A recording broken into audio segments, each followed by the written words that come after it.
Hello and welcome to episode 145 of The Thing About Golf, Golf Australia magazine's ongoing exploration into the infinite reasons people have for getting hooked on this game.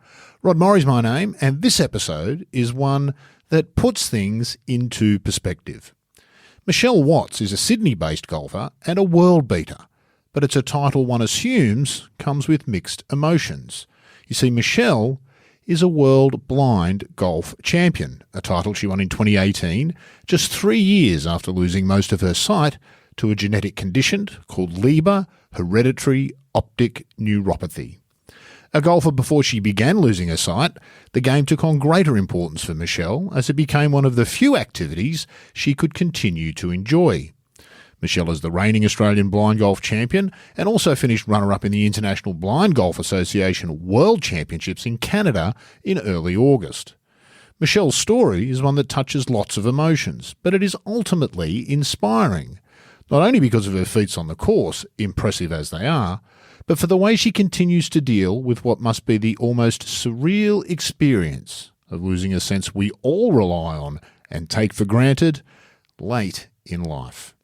Michele deals with what's happened to her with a mixture of humour, humility, and a proactive determination to do the things she can, despite the many she now can't. I really enjoyed this chat with Michele, and I hope that you do too. So the first thing we say, Michele, as we do to all our guests, because it is a commitment to do the thing about golf, so we thank you for taking the time. I want to start, as we always do, with that very question. What's the thing about golf for Michele Watts? I love golf because it takes me out of my office, my house, my world, and I'm more than 4 hours out in hopefully lovely sunshine, light breeze, and it makes me concentrate on something else. So I think the moving meditation of golf is a good analogy. Put like that. I love that, moving meditation. That's excellent. And then there's the social network connected with that. Michele, people would have heard in the introduction, one of the reasons you're on the show, you're a blind golfer. In fact, have won several titles. That feels like a very packed thing to say, a blind golfer. There's a lot in that.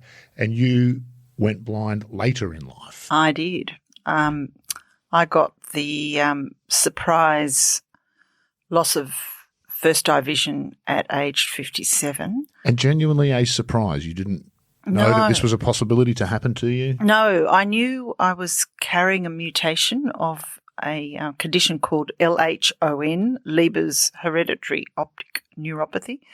And at that point, to the best of my knowledge, females carried the mutation and it was not triggered in females. Right. So I have a brother who has the condition, and he, like most males who get it, was triggered at about age 15. But that wasn't unexpected in his case. Whereas yours, it sounds like a medical surprise. It's still random for males in the family. My other brother does not have it. Oh, right. And God, this stuff's so it's mind-blowing, isn't it? Yeah, you don't sort of really know whether you're going to have it or not have it sort of situation. One of those areas, the more we learn, the more we understand what we don't know and how much there is left to learn. So coming as a show. So let's try and break it. Golf is the main reason that I wanted to talk to you about, and it's rolling off. So you were a golfer before this happened to you? I was. And what was your golf history? And I'm particularly interested how you got started in the game, because I think there's fundamental questions for golf about how we get people into the game. Well, I guess I mucked around socially in the 80s, and my mother was a really keen golfer where I grew up in Bathurst. Okay. And, nice golf up there too. Yeah, and she was took some office bearing positions at the Bathurst Golf Club. And I think because it's your mother, I didn't really want to. But there's some infection about it, and we all end up repeating what our parents do in some shape or form. And so by the time I got to the 80s in Sydney, I would play socially on holidays, or I'd muck around down at the Wallara Golf Club. I was living over with friends. Friends? Yeah. So you had women similar age who were also interested in golf? Yeah, okay. Yeah. So we were just going down and and when Mum would visit, I would Right. then by that age I would be happy to play golf with her. Well, you'd be happy to play golf. Yes, and then I was happy to play golf, and it was so. At that point, I suppose I knew how to hit the ball, but I hadn't played any competitive golf. And as time went on, I then was running my own business, and that I was an original work from homey sort of person before In it the became 80s, super. 90s? Yeah, Wow, and okay, yeah. and I had 2 little girls. So by the time they went to school, I then thought I should join the local golf course. The joy of having one's own business, which I also enjoy myself. Exactly. And so by going to golf on Tuesdays at Chatswood Golf Club and maybe Thursdays if I could do it, but rarely could I do the 2. But it meant that it got me right out of the office and it gave me some social interaction rather than just being locked up in the office. Okay. And that all worked fine. So I got under the tutorage of the older ladies at Chatswood, and you learn the rules very fast. Yes, you do. And you learn how to be competitive and improve your handicap and all that sort of stuff. And they really take you under a wing, and that's the way to do it. Yeah. Really. And what sort of standard did you play to? It didn't take me long, I think, after you put your 3 cards in to be playing in the 30s, I suppose. Yeah. So, and then that came down to early 20s. So the best time in a golfer's life, I think, is just after you take it up, when you have rapid improvement. Yes. Because that's what disappears from the game. The better you get, we all find our plateau. We do. And if you want to go beyond that, you need to work at it. Yeah. And plateaus are different. For some people, their plateau is scratch, or even in plus figures. But for some, most of us, it's around that double digits, high single, double. And if you want to get any better, you got to work at it. So you do. You kind of find your plateau. What was the thing about it, though? But what drew you to it? You've outlined a bunch of different elements of golf, and I think we all appreciate all of them. Yep. But ultimately, one or other tends to be a bit stronger than the others. For me, it's the golf courses. I love golf course architecture. Yeah. Even more than playing. Which element do you think attracted you? Are you naturally competitive? Were you a sporty child? I was a lot of tennis. So I came so I was also playing tennis because I could still see at that point. Yeah. So that's a competitive game. If you can find someone of a similar standard, one of the great appeals of golf, of course, is you don't need that. No. So I was playing Friday competitive tennis and Tuesday golf. But I think the camaraderie of the golf and where that went with the social network was away with the girlfriends sort of golf, where we would play, as you say, at other golf courses and participate in tournaments. Open days and that sort of thing, you mean? Yeah, Sydney, and also away. And that's even more fun. Of course it is. You can rent a house. And you can not talk about what happened while you were away, Michelle. They're the rules. Right. They've been long established and we don't expect you to break them here. Definitely nothing happens during the cheese and biscuits. So the vintage. Okay. Hunter Valley of New South Wales. Wine country. So we went to that tournament religiously for years and years and years, and been up to the very fun one up at we went to Coolum and before the dinosaurs, or after? Before the dinosaurs. Excellent, you've seen it at its best then, yes. And Gold Coast, and so it's that golf meccas. That's right. So good fun times, even down at Mollymook. Yeah, lovely. So, the hilltop course down there. Yeah. Did you find your way back to your old stomping ground of Bathurst through any of those adventures? There's some beautiful golf around there.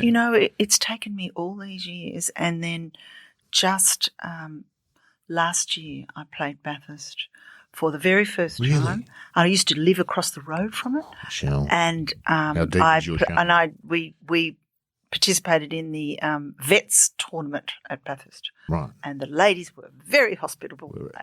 We're very deep in golf world there, aren't they? When you're at a vets tournament in a regional centre of New South Wales, that's fantastic. Yeah. I've not played Bathurst. I have played at Duntry League, which is as stunning as people say it is. Lovely. It's really nice. If you go there probably a bit earlier, around autumn when the leaves are turning on the trees, visually you won't find a prettier place in the world. Yeah.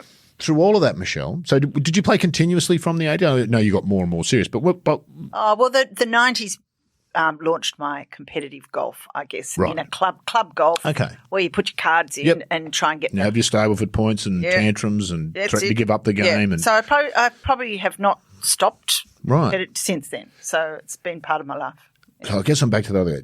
Is it the competitive thing that grabs you, which is certainly for a lot of professional golfers, that's the side of golf. It's such a mystery to try and unlock and get better at, as we've already discussed. Was that what appealed to you? Or you mentioned that camaraderie. I guess what I think about – I've got another question for you later on, which you can probably ruminate on.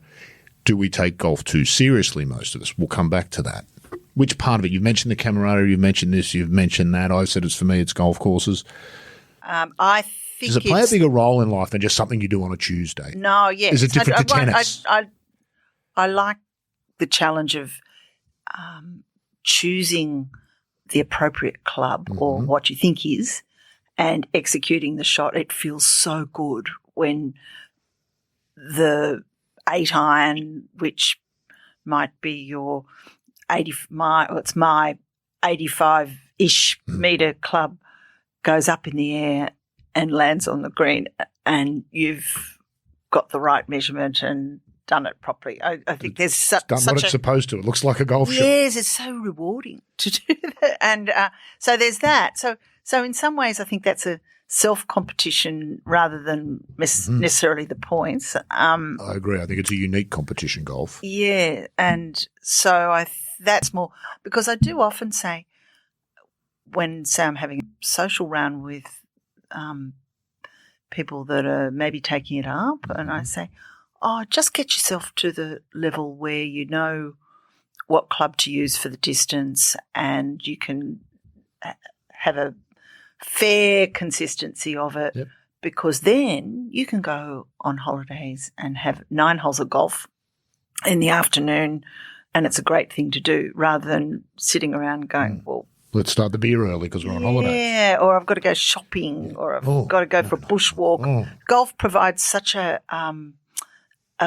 great activity. It's an anchor, isn't it? It is. Yeah. Let's go to the beach this morning and have 9 holes in the afternoon. Yeah, or play early morning. I love early morning golf. Yeah, whichever way you want to do it. It's So how's it different to tennis then? Do you feel the same way about tennis? Well, I can't play tennis anymore because I can't see the ball. but the difference is, I think it's got some of those same elements. Tennis has particularly that camaraderie notion where you go and have a day, there's 8 of you there and you meet other people and you interact with humans, which I know, particularly for women who tend to be the major caregivers, you don't get that opportunity very often with children. I mean, if I could still play tennis, I still would, because I think that's exactly what you're saying. You can organise 4 people for tennis or 8 people for tennis, and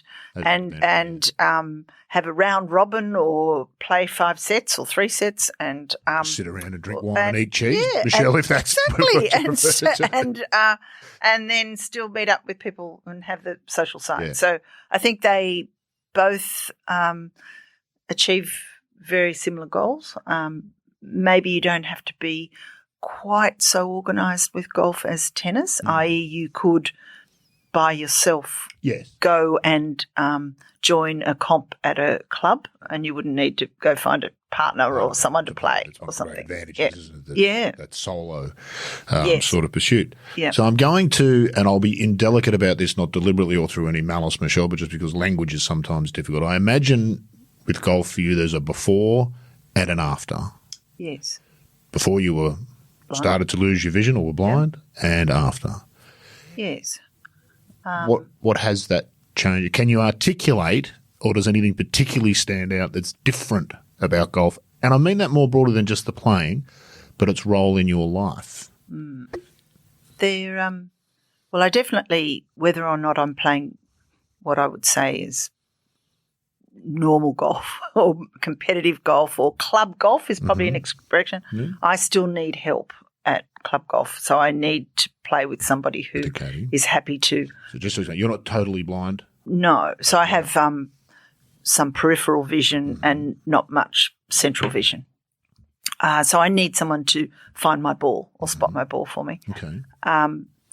And so I've met plenty of people with 20/20 vision who don't watch where their own ball goes, Michelle. That's right. There's some others who could do with that too. Yeah, and people who've done it are pretty good at describing, left-hand side of the fairway or walk 1 o'clock or 11 o'clock, use a clock, that sort of thing. Or just takes some getting used to, doesn't it? Yeah, you're just short of the bunker or something that is going to make me be able to walk down there. Having some ideas. And do you picture in your own mind a picture that you've previously seen? For example, it's your home course. I imagine you're familiar with what just short of the bunker means and what those surrounds look like. So I'm now at Monash Golf Club, and so I obviously know the course and I know, to hit right on some of those very slippery greens or whatever. But so when they're describing it, I know exactly what they're talking about. Where it gets – it's much harder at a new course playing in one of these vets competitions and things because the person that's playing is often a first timer to the course, and so I'm not seeing much. And so it just raises some really fascinating questions to me, Michelle, about the line between what we see and then the golf action. Because as I was just thinking about that, I'm trying to imagine playing blind. The reality is that you don't really use your eyesight during the hitting action so much. You look at the ball, but you're not taking in a whole bunch of – you've looked at that beforehand. And so what role then are the eyes playing in that, and how much does that change? And I imagine I did a little experiment before you came in today. I picked up one of my putters that's in my reception area there and closed my eyes and had a putt. And I feel like I was lost, just turning that sense off. Does that change? Well, if I swap to the blind golf and what happens with that is because I've been a vision golfer, I like to possibly have something that I'm trying to line up with in to communicate with the caddy. Because in blind golf you have a dedicated, it's more like a team, little team. Yes, I would imagine. And so I will try and use language that we can relate to. Like, for instance, if it's a sunny day, a tree might make a big shadow across the fairway, which might conveniently be in the direction in which I might want to. Yeah, so I might just say tip of the first shadow because I can see that big heavy darkness on the fairway. Or if there is a very tall tree or something that I can see. Something obvious. Yeah, so it's better that I nominate what I can see rather than the caddy will explain in relation to that where you need to go. Yes, oh, that is so it's a bit backwards. I can see this. Okay, in that case, then you need to consider. That's right. Wow. So she or he might say, that direction, but just to the left. 1 o'clock or 11 o'clock or whatever it might be. And that just gives me a sense of security as to that I am hitting in the direction. In the right direction. Because sometimes on these courses, sometimes there can be a fairway that splits and it looks like you can go left or right. And so there's been some errors made where I that's why I want to know that direction of that. And if we don't get the language very quickly, we resort to pointing the club, either putting it down on the ground or pointing it out there. Right, because okay. they're better than them starting to rattle off everything they can see. Yes, which I wonder how differently we all interpret the things we see too. That's right. My big yellow bushes are often not yellow bushes. Well, exactly right. And I've heard it said before that if you were in space and had to articulate to somebody left, right, up and down, it's impossible to do.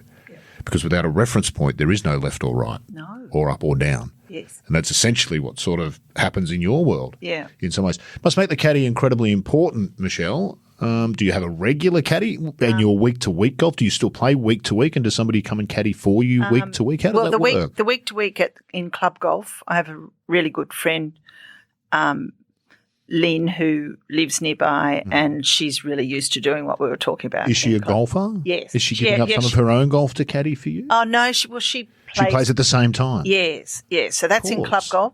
And similarly, when I have been in when I enter into some of these, we went to Nelson Bay, for instance, recently with a group of golf friends, and those girls know what to do because, well, they're often partnering with me, which means that encourages them to. Well, of course, they've got skin in the game, Michelle. What did my friend Mike Clayton say? In a 2-horse race, always back self-interest. Yeah. So no wonder foursomes is a favourite game because they're deliberately having to find my ball or something. So, yeah, that's exactly right. So there's that situation is different to the blind golf caddy scenario where they're not playing. Not to be ghoulish, would that still be the same for somebody who was totally blind? Would they be able to play week-to-week golf without a dedicated caddy? Do you know? No. No. So in the blind golf world, there are 3 eyesight divisions, and B1 is the blackout blind. Totally blind. Totally blind. And whilst they do get to go out and practice, they are practicing with a dedicated caddy who it's phenomenal. It's phenomenal to watch actually because they need to be led from the golf cart or from wherever to the tee. Right. The caddy has to select the club, put the club in the hand, and the golfer is just the golfer and obviously describe what's happening, but the blind B1 golfer doesn't really see any of what happens. I wonder, Michelle, for someone who's always been blind, what do they call on, not just in golf, but what do they call on? Because I imagine you see pictures because you've spent your life seeing things. Yes. And so you've got all those snapshots. We all have memories. We can remember golf holes or artworks or so you have a sense of what those shapes would look like in space. If you've never been able to see, I wonder what they call on. Have you ever? That's right. You've been to some of these tournaments. I imagine you've heard amazing stories from some of these people. No, it is. I mean, I guess the majority of the blind golfers, whether they be B1, B2 or B3, are acquired blindness for whatever reason. Birth. So there are some, but it's not as often. So they've had a gradually declining sight due to a genetic or a eyesight mutation or whatever. But then there are some ones that have had a horrific accident and they've lost their sight. So they've had it and they've had it. There's no new pictures being created, but there is a library of pictures to call on. There's a lovely man, David Blythe, who's one of the very early founders of blind golf. Golf start in Australia, if I'm not mistaken? Well, it did. It did, yeah. I read a little bit of research before we spoke. And he's 90 this year. Wow. And he lost his sight from a childhood sort of one of those old grenades up in Darwin, I think. Right. So he really was sort of quite young, below 10, I think. But young enough to pick up a grenade thinking it was going to be a bit of sport or fun. Yes. Young boys. So as far as most of his life he's been blind, he wouldn't have been a golfer before that. So he's taken it up more or less like what you're saying. But it always strikes me, Michelle, in an instance like yourself or somebody who's had an accident and gone from losing a sense, be it hearing or whatever, suddenly the world becomes a lot of can't. Yes. You can't do this anymore. You can't do that. Golf feels like it's a can. I think so, very much. Does that change your relationship with the game in some ways? I mean, the very quick thing that you learn with golf is that, and that's why it's so much better than tennis, is that the ball is stationary. So infuriatingly. Yes. Laughing sometimes it would seem. It can still be stationary. That's exactly right. After trying to have a swipe at it. But yes, it does raise the odds of being able to hit it because it's there. And so that's the outstanding thing about it. You mentioned tennis there. I'm trying to think of what other sports were in the potential offering for you when you realised that you were losing your sight? What else could you maybe consider, do you think? What other sports? I'd probably be a pickleball player now if I could see. Pickleball? You don't? Oh, it's a raging. I think I've heard of it, but I don't it's a short paddleball. Similar, shorter court, like a small tennis court. Yeah, and playing with either doubles or singles. And you could do that without sight? No. I'm saying what others would be on the table for you. If I could play. Oh, I think bowls. Bowls would be a can? Yeah. What are the other cans, I guess is what I mean. Golf is a can? Bowls is probably a can? Bowls is a can. I've had a couple of goes at that. Yeah, because I think, funnily enough, I think the brain with bowls is a bit like putting. Of course it is. Somehow you convert 17 steps to whatever you would do if the vision. And it's there'd be some very fertile ground there about how the brain works and the mind works, I would suggest to you, Michelle, because you're right. That is interesting. And I've heard Tiger talk about this. The only putting instruction he ever really had was from his father, whose instruction was you look at the hole, stand over the ball and look at the hole, take a picture, putt to the picture. Right? Yeah. Take a picture, putt to the picture.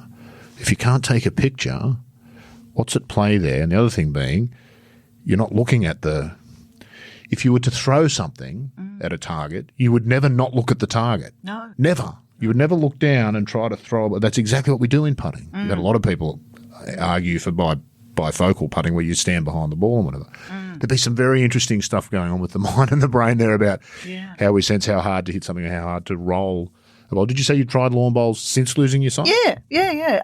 There was a come and try lawn bowls from the blind golfers put that on, and I think I'll probably end up. You might. I was going to say. Yeah. No reason you can't do both. Can replace tennis. You've got Fridays free. That's right. Michelle, exactly. you've got a day back. And I have probably taken up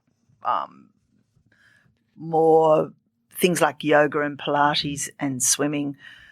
Yoga and Pilates are really good with no vision because they actually audibly describe everything you're doing. So you can just obvious. Get into the Zen mode, close your eyes. Well, you don't need to, and take the instruction. You know what to do. Yes, sort of thing. So they're all good. Complete rabbit hole or aside, you just made me laugh. Then, how important is humour when something happens like this? There's some devilish blind humour that goes around, Dark humour is the only real type of humour. I used to work in daily newspapers, and it's the same. You can't face those traumas on a daily basis of other people and be immune to it completely. There has to be a way to separate yourself from it. Yeah. And I still feel weird because I obviously listen to all my books audibly and but I say, I've just read a really good book. Of course. And I correct myself but it's weird. But anyway. Another side hole. What's the key to a good audio book? I think the reader is crucial. I think the reader, definitely. There's been some authors that I would have normally wanted to read, if you want to use that word, and then they've got a dreadful I have to say this, American the wrong accent drawling thing. Something that just for some reason doesn't gel with you. Just can't, Yeah, indeed. How is technology impacting the world for people with low or no vision? I imagine it's enormous. What sort of things, I imagine, can your phone do that would have been unthinkable even 5 years ago? It's actually enormous. The first thing that I was ever introduced to at time of loss of sight was the iPhone and all the accessibility features, and now all my messages are obviously read to me and I dictate them, and same with emails. So how does that work? Do you still need to visually operate buttons on the phone, or can you control the whole thing vocally? No, it talks to me as to what button I'm going to press and where the dictate thing is. And so you get a certain amount of skills up very fast. There are a whole bunch that I still could be learning, a lot of gestures with your fingers and things that can make things happen so that you remove all vision of the phone. And it's extraordinary, isn't it? Yeah, it is. And it's interesting because I've been involved for a few years with Radio 2 RPH, who obviously set up 30, 40 years ago to read the newspaper to people who... Do you need volunteers for that, by the way? Shout out. Yeah. People, volunteer. Yeah. What does it entail? There are over 200 volunteers. What does it entail? It could entail presenting a program, reading, announcing or producing a program or whatever. So, but that is the interesting thing about the station, in that now many blind and vision impaired people are obtaining news and information via the iPad, which is reading to them. Yep. Because we know that the Sydney Morning Herald, for instance, you just push a button and they read the article. And is that an AI-generated thing, I'd imagine? That would be one use of AI that I could probably get behind, I would imagine. No, if you subscribe to the Herald, it's got press a button and it reads. And somebody reads. Well, it's a sort of a computer voice, but it's a pleasant voice. Yeah. And well, you find it that way. It might be like chalk on fingernails on a blackboard to me. Well, I don't mind. It's a female, but it's taken away that raison d'etre of the radio station. So, but we've been thinking of ways, because the service is still very things need to useful. be talked about too, Michelle. Yes. There perhaps maybe far more important projects you might be able to embark on now that you're free from the anchor of having to read the daily news each day, because it's so readily available elsewhere. Yes. I would think that feels like opportunity in some or many ways to me. What about, are any of those sorts of technological impacts, do you see any of that in golf or in blind golf? Are there technologies helping more people be able to take up or enjoy golf? Certainly I would not be able to play golf without my little distance thing that is on my hat that talks to me. Oh, right. And she tells me, instead of, you probably look through a gadget or whatever, or you're just too old school. But there's no consistency to how far I'm going to hit it. There's really no point, Michelle. Whichever club you put your hand on, that will do. Well. Sorry, I interrupted. Heather on my hat. She Heather. tells. Did you name her? Or is that her name? No, I just did it then. Fantastic. But I like it. she tells me that the centre of the green, or she can be even more detailed. She can tell me the front of the back of the green is 75 metres. Okay. Is that available to all of us? It's an A-line, by the way. Yes. In fact, I had it before vision loss, but now because she talks, it's just like a little clip-on thing. Yes, a little square thing. Yeah. Hit the internet and have a look for that. Yeah, I should have brought it. No. And the thing is, I also do have a thing that talks to me, a rangefinder, and again, I can look through that, but I'm not allowed to use that in blind golf. Right. That is a distinction. We're still sticklers for rules even when it gets to blind golf. But it obviously, is there drug testing, Michelle? Yeah, they do. They certainly do eye tests on the. Well, as you'd hope they would too. Yeah. There's been incidents we know. There was that Brazilian basketball team that played in the Paralympics, and they could all walk. But they haven't drug tested it yet. Not yet. No. Well, some of the scores you shoot. So I don't know whether the Voltaren's going to be exposed. That's right. That'll decimate the field, I would imagine. What's the competitive blind golf like? You've won a world championship. I will have mentioned all of this in the intro, which I haven't written or recorded yet. That's just a peek behind the scenes for the regular listeners. I will mention in there some of the titles you've won, but I'd like to hear you run through them with the sense of pride that you should be feeling about the things that you have won. Well, I guess my debut was back in 2017, and we played at Royal Sydney, and that was the Australian Open, which I'd never played Royal Sydney, so maybe blissfully unaware of the 140-something bunkers and a all terrific changed now, by the way. Yeah. I saw some photos of it the other day. Right. Less bunkers or more bunkers? More waste-looking area than defined bunker previously. Right. Not unrecognisable as Royal Sydney, but quite close to it on the few photos that are much better, I think. Looks more natural. Okay. So, yes, I was certainly a rookie blind golfer, but and people I had a great caddy. Bob had done quite a lot of blind golf caddying. And he was at the end of his blind golf caddying career, and I was at the beginning of mine. So still the Steve Williams of the blind golf world. Yes. So he steered me out of those bunkers for a couple of days. Well done. And then the following year, I got asked to be in the Blind Golf Australia team, and that was in Rome. Went off to Rome to play golf. Yeah. And how did you go there? Well, I did. Funny I should ask. Yeah, funny. So I did very well. I won the... In the same way Tiger did very well 15 times in the majors. Is that how well you went? That's right. Yes. Did the Italian and the Worlds. There was a little bit of innuendo in that my score was better than the men, but somehow blind golf's a little bit behind the times, and you can only win the ladies' prize. Oh, goodness me, there's politics. Well, now I'm all in, Michelle. Let's talk about this. So I would have just assumed that it would be it's an open competition, both men and women, not separated. Although I guess some of the differences still exist, don't they? I mean, that's an interesting one, isn't it? Handicapped event. Well, yeah, that's the whole point of the universal handicap system, isn't it? So anybody can play against anybody and you get off the right tees. Regardless of it, they did give you the 2018 Women's World Blind Golf Trophy, didn't they? Yes, they did. So you're a world champion. Oh, yes, I am a world champion. And I had two caddies. They alternated because the two golfing girlfriends happened to be travelling in the vicinity. So we rigged up a training camp before the blind golf in Tuscany, and then training camp.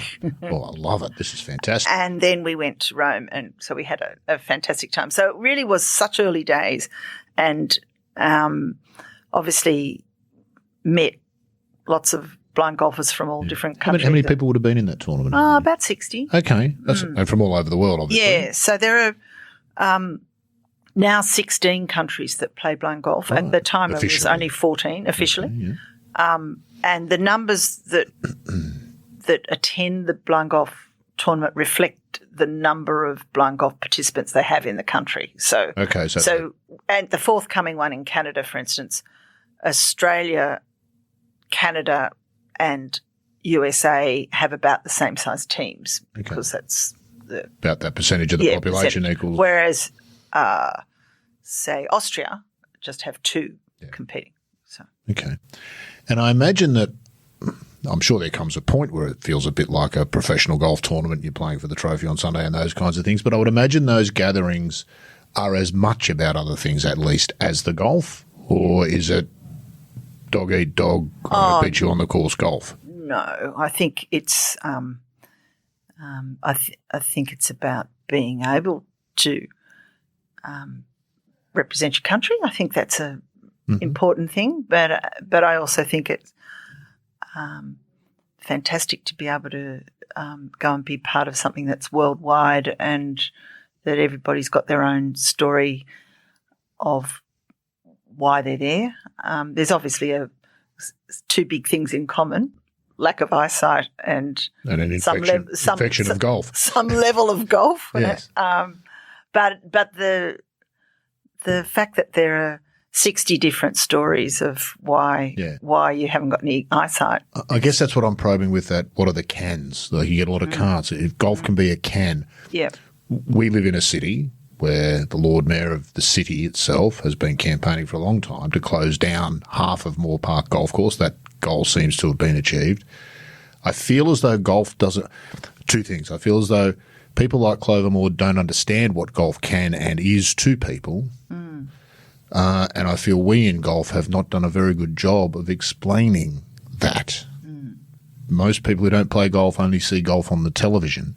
Yes. When Adam Scott wins and looks amazing, or Minjee Lee wins and looks amazing. Do you have any thoughts about that? It's kind of all of our responsibility as golfers, is it not, to try and change that narrative or to have more input into that narrative? You don't have to go far to find a golf hater. I tell you, they should all be parks or houses. I know. I look at that whole debate that you've been talking about, and I think they take half that golf course out. You can guarantee that people won't be walking up and down that open parkland like all the golfers. They'll, there might be a few hovering under a tree but there won't be that. out in the fresh air walking for 4 hours. It doesn't look like the developer illustrations they give us inevitably when these things are built, do they? No. They never look like the pretty pictures before they start. Yeah. And Sydney is giving up something very big and I think very important to more people. Yeah. That golf just needs to do a better job. You and I obviously live in the golf world, so I assume you consume some golf media. You probably listen to podcasts and read or listen to some magazines and watch and listen to sort of on the telly. What do we sort of do about that? We've got it because we've got our own media. We talk amongst ourselves. How do we go beyond that? Probably not fair. You're in PR and communications, I guess. So that's an interesting question to ponder. Yeah, it is. When do I open a non-golf magazine and read a story about golf or a golfer that's not a professional and has an interest in $100,000 watches or whatever the particular target market might be? How do we do that? Yeah, how do we do it? Because the ladies say that I know that are joining clinics with various pros in the suburban courses, they all end up getting quite fixed on it. They make new friends even in the clinic and they go on to play. So how to translate that? And the fact that you can just go down, say my little local course is Lane Cove.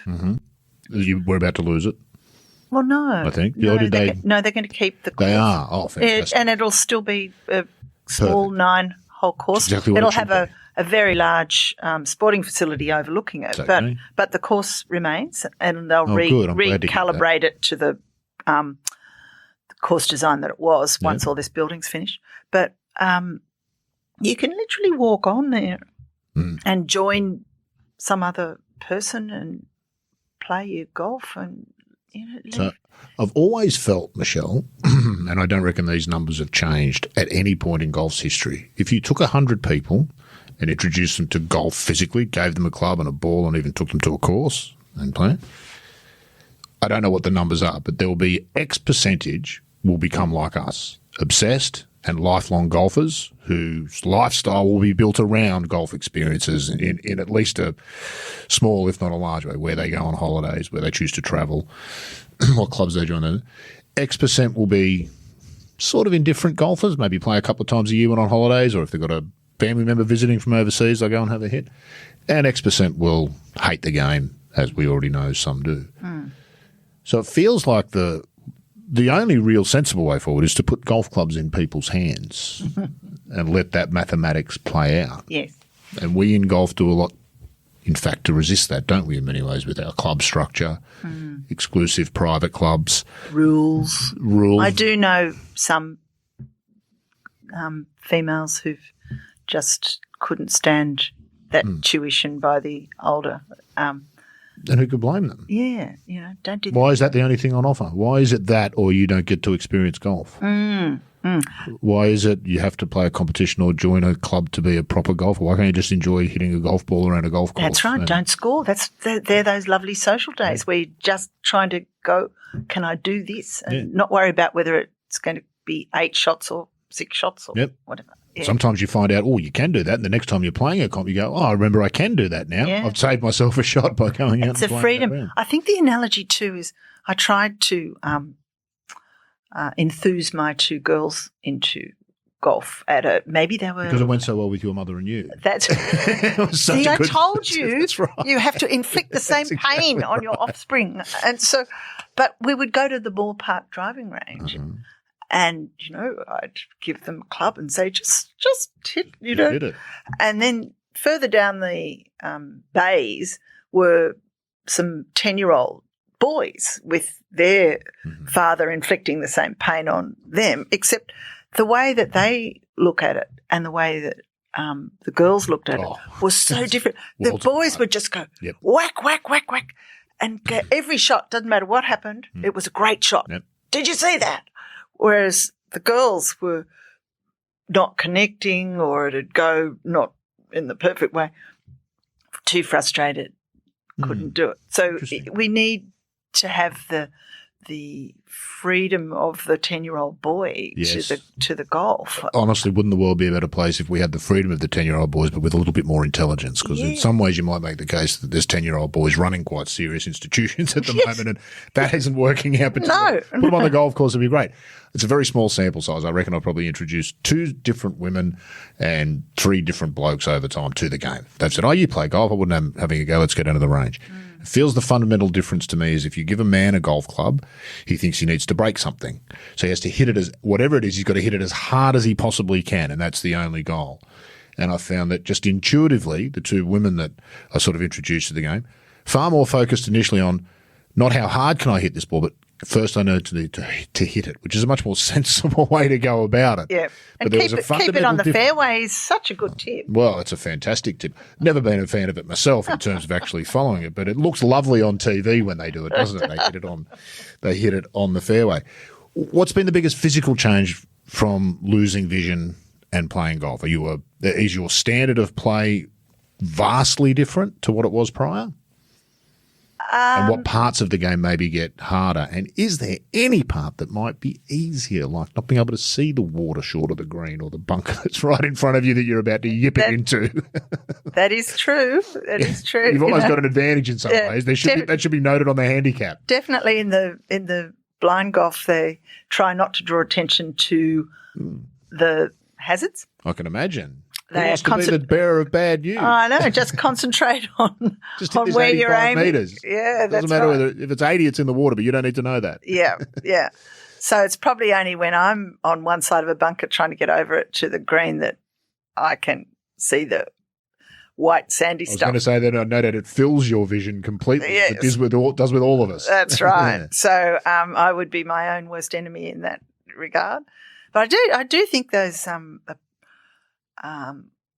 my approach shots have got better, because I've got that because I'm so attuned to the much more on the distances and particularly if someone's describing that it's less visual distraction. Perhaps? Yeah, it's a very visual game. Yeah, it's an almost completely aesthetic game in many ways. And they're saying, it's a raised green, so you sort of go, okay, I'll give it another 10 metres, I'll go up a club, so it's hugely satisfying. Yeah. And what about things like lies and reading lies and those tricky things? Your contact with the ball, has that changed? Do you tend to hit it really less great if you're not on the fairway, the thick grass and things. So I have learned not to be greedy and use my iron out of the thick grass because I just will bodge it and miss it. And there's less room. Don't try and use You can duff a hybrid off the fairway and it'll still roll up the fairway some distance, but in the rough it just stays in the rough. That's right. The end of that. So don't pull out my whizzy hybrid on that.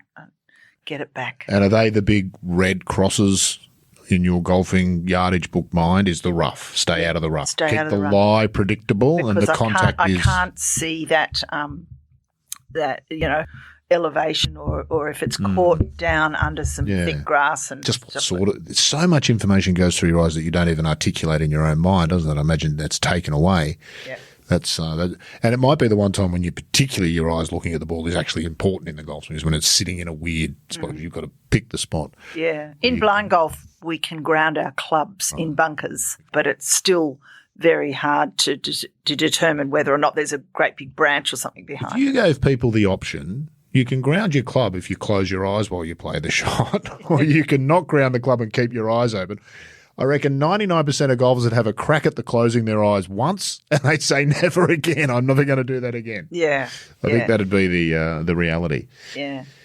And what if anything has changed about it's back to that sort of the role that golf plays in your life question. A diagnosis like yours or what's happened to you comes with a whole bunch of stuff you don't get a choice about that you've got to deal with immediately. Does the thing that you have to get away to from all of that take on more importance in those circumstances? And then does that last? I imagine 2015, 16, I think you lost your vision. So a decade, I'm sure it's always changing, but you're used to it for want of a better term, perhaps. And has golf remained as important in that way, if it was more important in that way, or does your relationship change? I worry about my relationship with golf, Michelle. This is what I'm after here is a psychology session. Fix me. No. I think it's definitely ingrained in my weekly routine, except for this weather. Oh, well, yeah, we'll talk about that. Yeah, and I love the combination of the club and away social, or whichever way you want to describe it, and the blind golf, because they're two completely different communities. The mainstream golf means I can still play in clubs and have all that social with all these lovely friends that I've known for many years. And the blind golf is people that I would not have met otherwise. No, the friendships change. Yeah, the friendship, and I go back when we meet up, because the blind golf has quite a good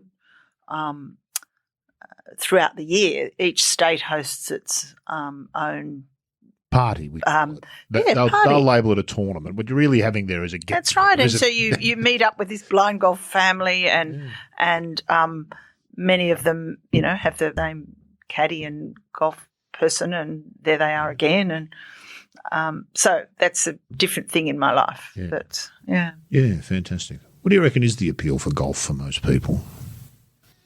Well, I'd say that in the blind golf, be hard put to know whether it's the beer or the but wine or the champers or whatever. But I think it's the some element of the game itself, isn't there? The triumph and tragedy that's built into almost every shot that you hit. Every time you stand on that ball, you are dreaming about one of those ones on television, or the fact that it's going to go forever and roll down and do exactly what it's meant to do, and then it doesn't. Yeah. Or maybe it sort of tries to. Why is it so satisfying, I wonder? What's so satisfying? Because it must be more than just, we all know the physical sensation when you hit one out of the middle and that sort of sweet sensation sound. you get in your hand. I just love that. When I have learnt, to be honest, on the tee, when you can, when you can hear that really, really crispy sound, but often a very crispy ball doesn't necessarily mean it goes straight onto the fairway. So I have to wait till the other people say, great shot. Great shot, or otherwise. Do they ever tease you and say great shot when it's not? Oh, no. Or that's in trouble, but it isn't? But I've said great shot to people, and it's swung around and gone in the water. So probably not great since 20 or 15 or 16 to be making those comments, Michelle. No. So your hearing has not strengthened necessarily, but you've become more aware of what you hear when you play. Definitely can hear your own shots and others? Or mine as well. Do you know, it's interesting. I read a study a long time ago. They took a bunch of touring professionals and they blindfolded them and got them to hit 10 balls, and by the 5th or the 6th they got pretty good. They could hit it right in. Then they cut off their hearing and they were having air swings, and because even though the sound is post the contact, this brain person explained it to me. It's to do with the setting up in the mind of what's to happen and how it's to happen. And if you don't get the reward for achieving the making of the sound, it throws all of the previous into discombobulation, for want of a better term. The hearing is incredibly important in golf, being able to hear the sound. And it's interesting that you noted that yourself. You noticed that you hear things differently. Can you judge your own shots, do you feel like, by the sound and the feel combined? I can. So I hit that good. Yeah. The 5 wood on the fairway that I'm hoping to go 140, 150. When that works, it makes such a terrific sound. So I sort of call that a screamer. And sort of universal, isn't it? Yeah. You're very upbeat and peppy and sort of taking everything in your stride. Has it always been that way since this happened, Michelle? I imagine it's a fairly traumatic thing to sit in a doctor's office, which I assume you did, and be told one day either you're going to or you've just lost your sight and it's not coming back. No, there's definitely stages of grief and shock and all that.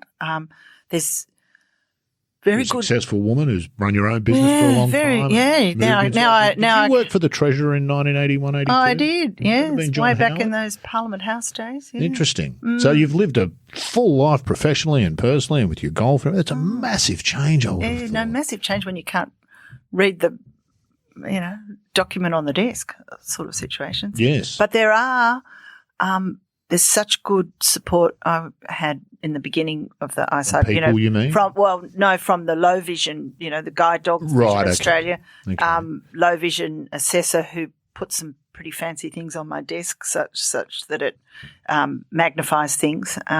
So that has become a haven, I guess. Because we communicated by email. Do you read those or are they read to you by No, your that's computer? read to me To you? from a special software thing on the That you have? computer. Yeah. And is it all expensive? Is it expensive to be blind? Yeah, it's Costs a fortune? It is expensive to Wonderful be blind. society we've built, isn't it?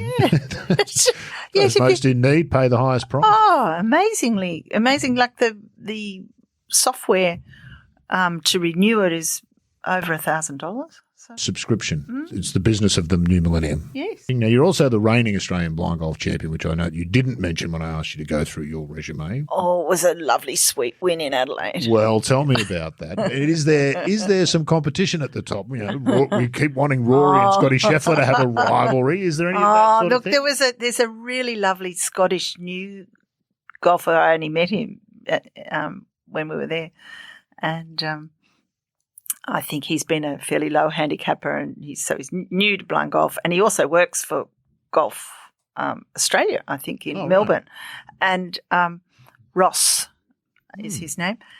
But he had it's a stroke event, the Australian Open. Whose idea is that? Oh, so cruel. That's So really cruel, Michelle. It is, and as will be the world champs is. And was it you won the net last time?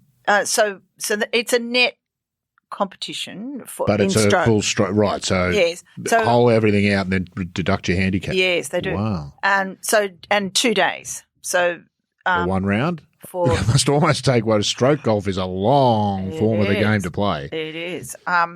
So Ross and a bunch of other blokes close behind him. He had a 75 net on the first day, and I had 85 net. So 10 shots to catch. That's assuming he stayed the same. Is pretty difficult.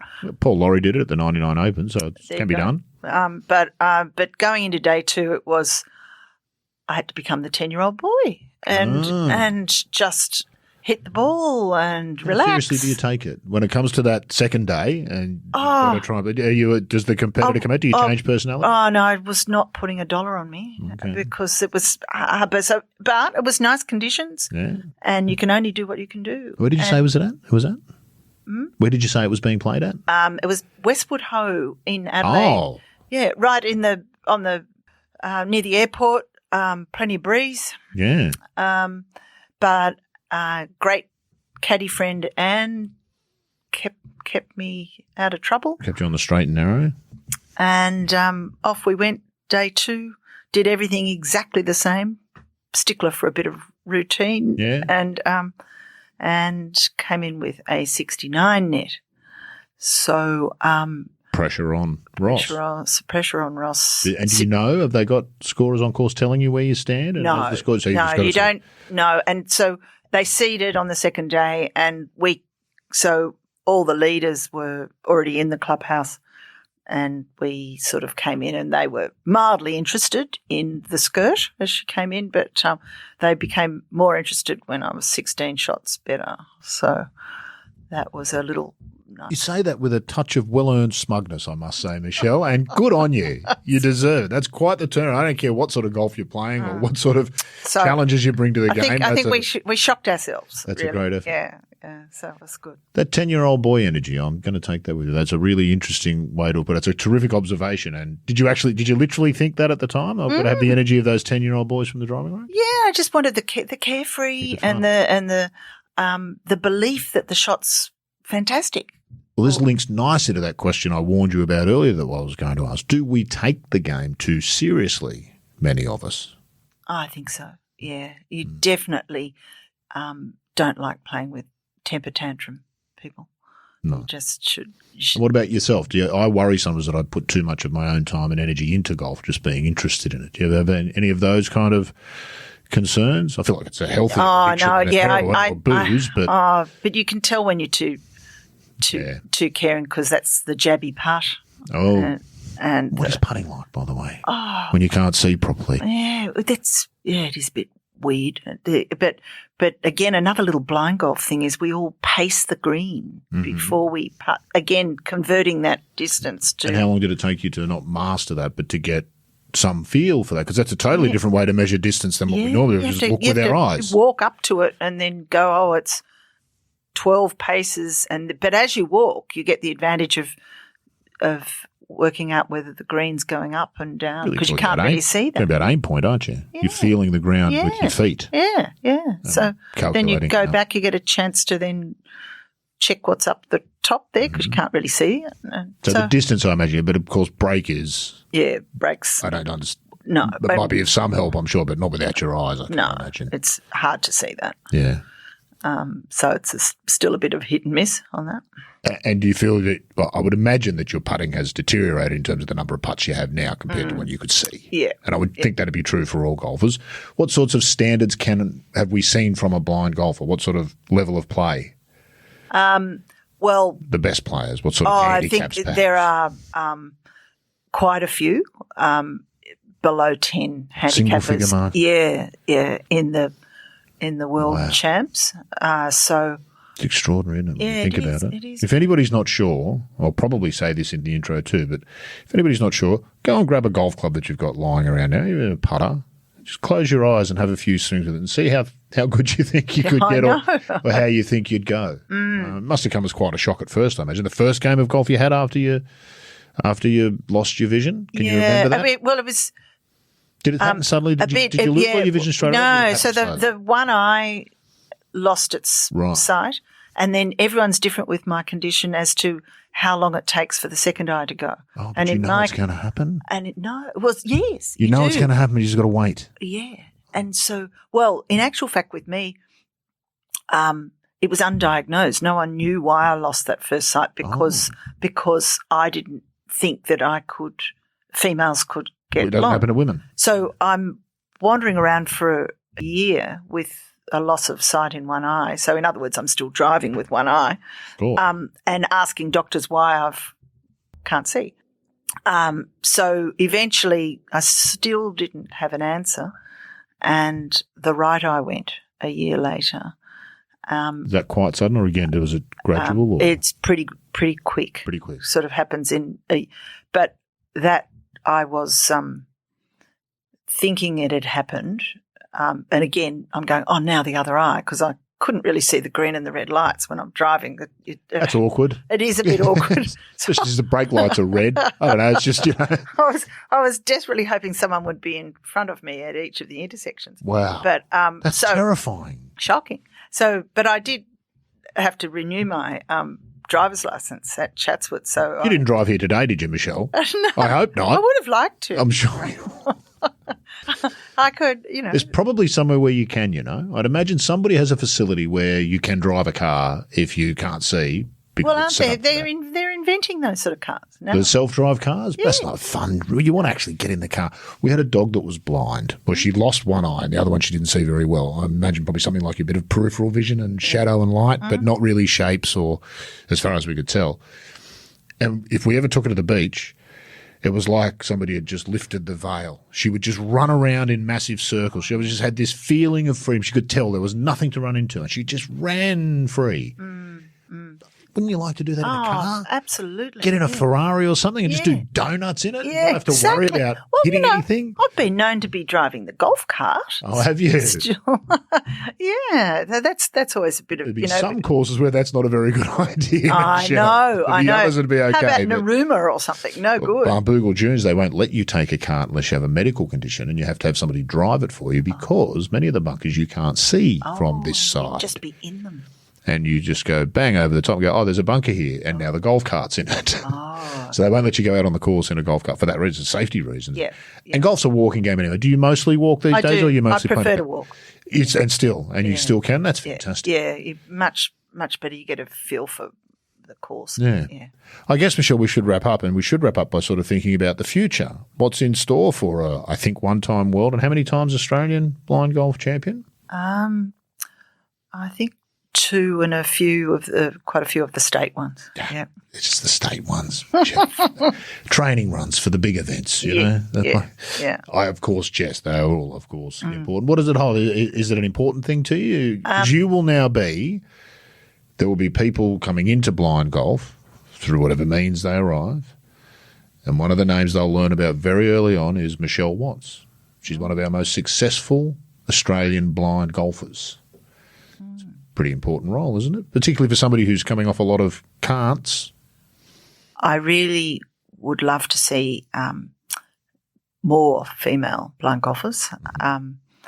Women golfers would be good as well. And also more, just women generally. Women generally and golfers. And it has to be lots of ladies losing their eyesight in club golf that possibly are saying can't, but they really can keep going. They don't realise that, do you think? No, so maybe not, and it's an easy transition, or can juggle both, whatever. And they're even making it a little bit easier transition for blind golf in that there's a B4 eyesight category now, which just for bad golfers, just want to for, pretend that there's something to blame it on. Just for nearly blind people. Just for those of us that are hopeless. Yeah. So, like that's very nice and welcoming and DEI in action there. Yeah, Michelle. that's right. Give you an excuse because you can't see it or something. So but generally. More golf, more blind golfers, more lady golfers, more, Are most clubs, is there anything, does a club need to do anything to be blind golf welcoming, for example? I know it's the Rosebud Country Club I read has hosted the Victorian State Championship for something like 30 years, and it's where the Blind Golf Association started globally.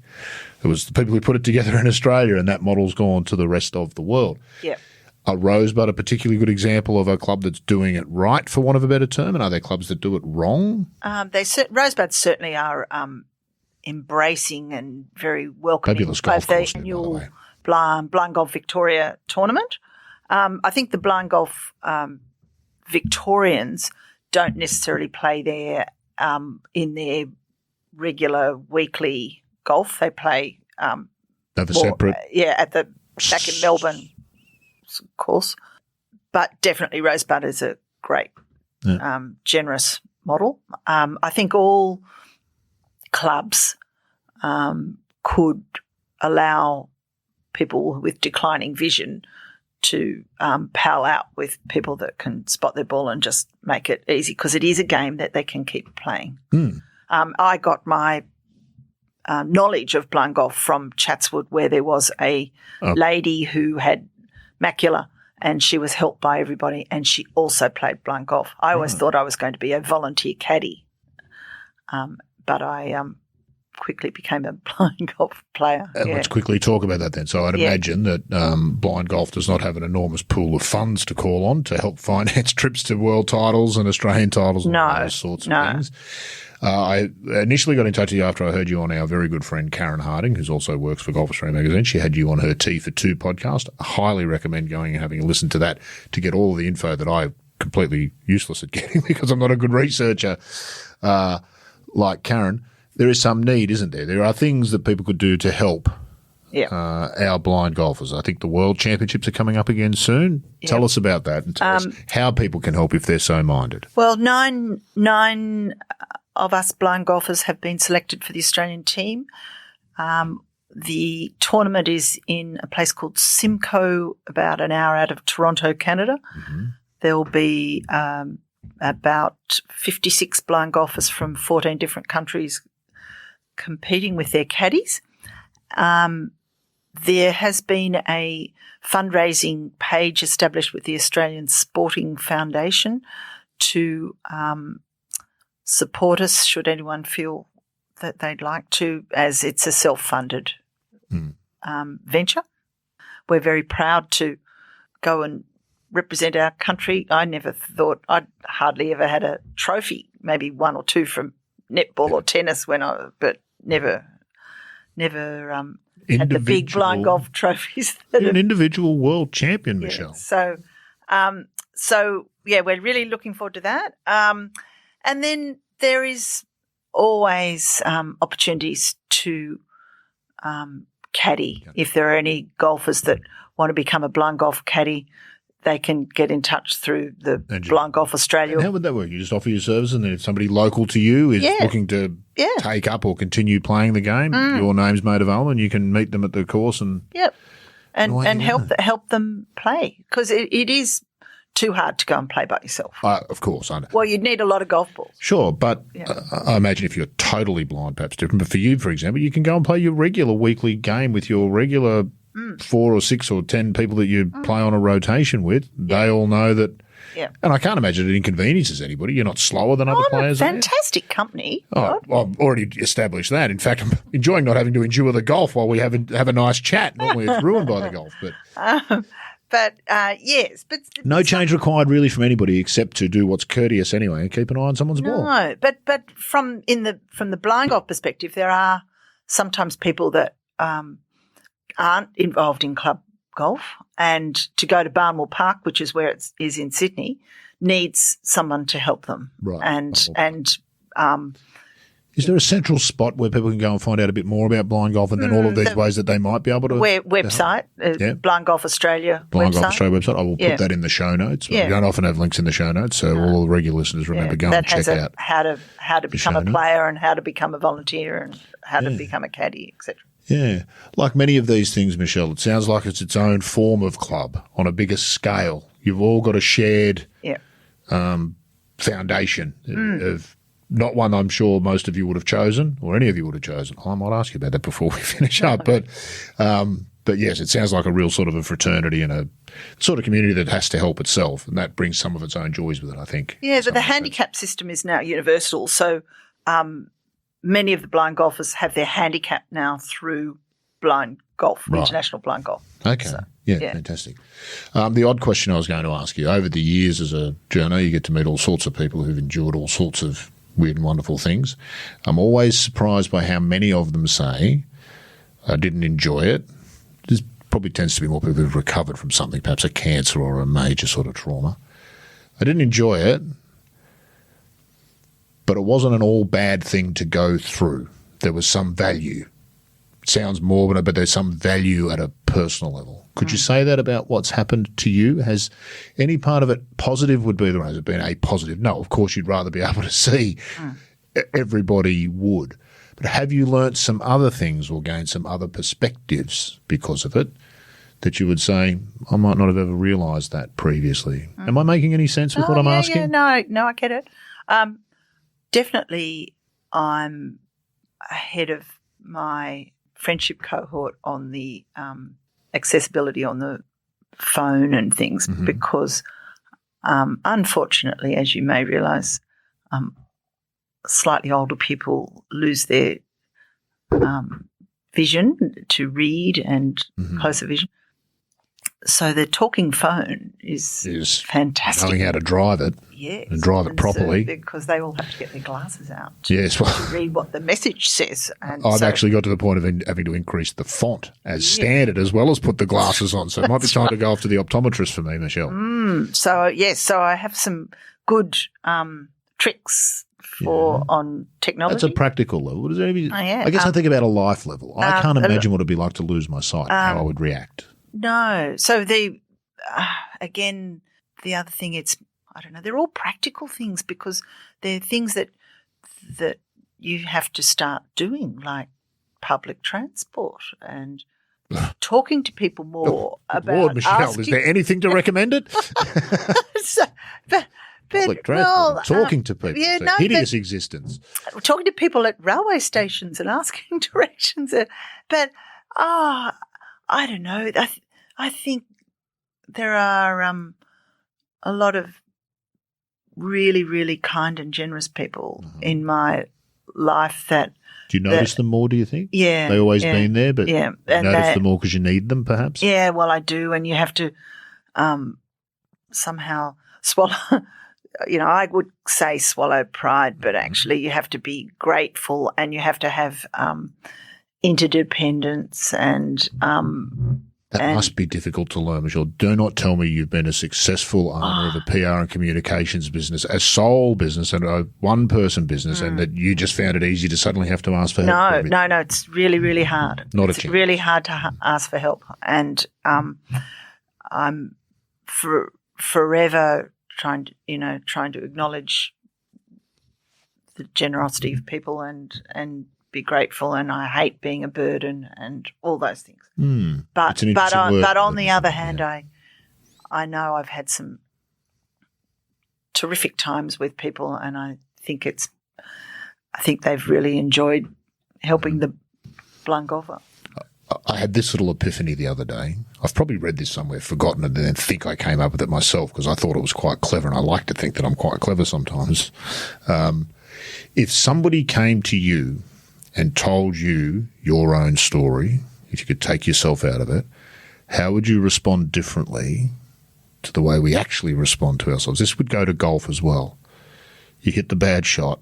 I don't know about you. You berate yourself. You wonder how other people are forced to endure sharing a golf course with you when you clearly don't know what you're doing. But an outside person looks at that and sees something completely different. Have there been any lessons in that way for you? Does that make sense, what I'm saying there? Yeah, no, it does. Imagine asking for help that seems to me like it would be one of those. I don't have a choice now. My own arrogance and hubris is of no value here because I cannot get from here to there without asking somebody to help me. No, I know. And you just have to do it, and you have to say, is this okay or not? And in the other side of you is learning all these. Sometimes you just can't do it. And you get good at looking for solutions, but accepting sometimes there isn't one. Yes. And, people often, they bandy the word inspiration around. And I don't really think of myself like that. I think it's not our job to, though, is it? That's for others. And that's getting back to your question. I think there's a situation, it's just life. You have to learn to deal with what's dealt up and try and turn left and right and make the best of it and do what you can, which is back to that. Do you know what that sounded like to me, Michelle? That sounded like life's like a game of golf. Play the ball as it lies. Was it Jones that said you get good bounces from bad shots, you get bad bounces from good shots? But guess what? The only one that matters is the next shot because that's where you are now. And what was the other golfer? It was a famous one, you'll know. Was it Gary Player? Tell me the quote and I might be able to tell you. You make your own luck. Gary Player.